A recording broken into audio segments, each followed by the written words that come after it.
This is Dr. Deepa Athle, who works as a social psychologist. So, doctor, why don't you tell us where do you study and what courses you took?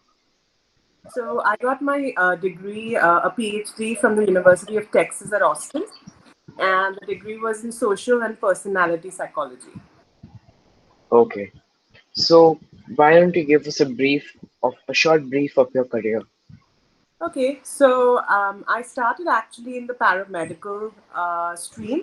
I got my bachelor's degree in occupational therapy, which is a sort of a way to rehabilitate people using daily activities. You know, people who've got some physical disabilities or even mental disabilities. That's how I got interested in psychology, actually.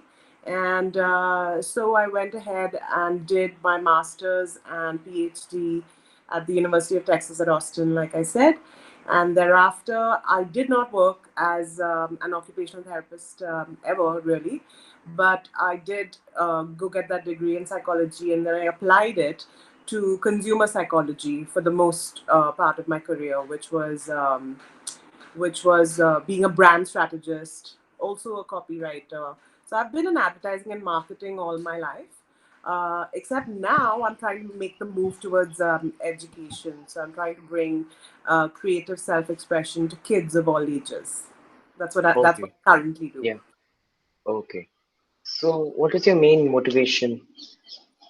I think my main motivation is to, fulfill my own potential as well as fulfill the potential of any brands I might work with, and obviously kids that I work with. So I think that everybody is unique. Everybody has a lot of talents. You just need a mentor to guide you and help you to express yourself in ways that aren't restrictive. Um, they are creative because we're going to need creativity in this age of automation that is coming upon us. Okay. So, speaking of automation, how do you use technology and how do you think technology will impact your line of work? Well, you know, the big change came a few years ago when we moved from print and TV advertising to digital. That took a lot of pressure off because there's so much money that needs to be spent on print and TV. Moving online to social media actually made a whole bunch of difference to how much brands could express themselves, right? And now, of course, we're stuck a little bit inside. And so we need things like Zoom and stuff like that to, sort of reach people. And although that said, very few kids in India have access to, remote learning. So that's something to keep in mind that it's only the very privileged who have access. Yeah, okay. So, what skills do you think someone should acquire or have to succeed in your field? Well, in my field, lateral thinking is a good thing. Being able to detect patterns is a good thing.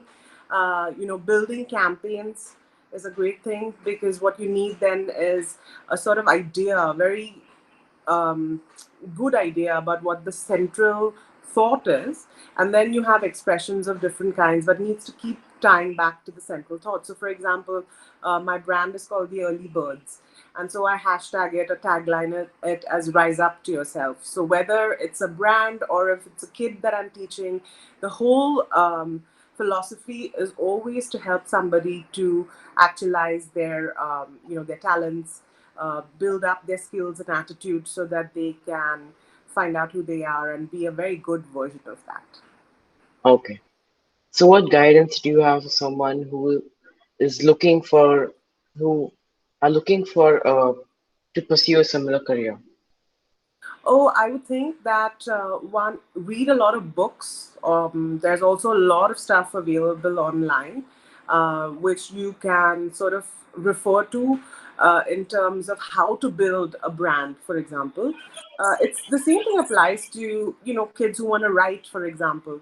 If you know that you are quirky, for example, then that might be something that you want to develop a little bit. See if that's exactly who you are, but then also shift to something else if that doesn't really fit. So a lot of experimentation is something that I would recommend, and also just watching out for patterns. Like I said, what are the Hmm. commonalities? How can you be a little different from the rest of clutter that is there, around you.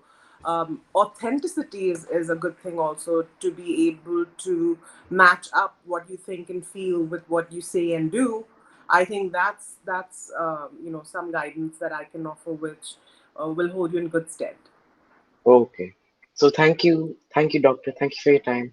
Thank you so much. Good luck.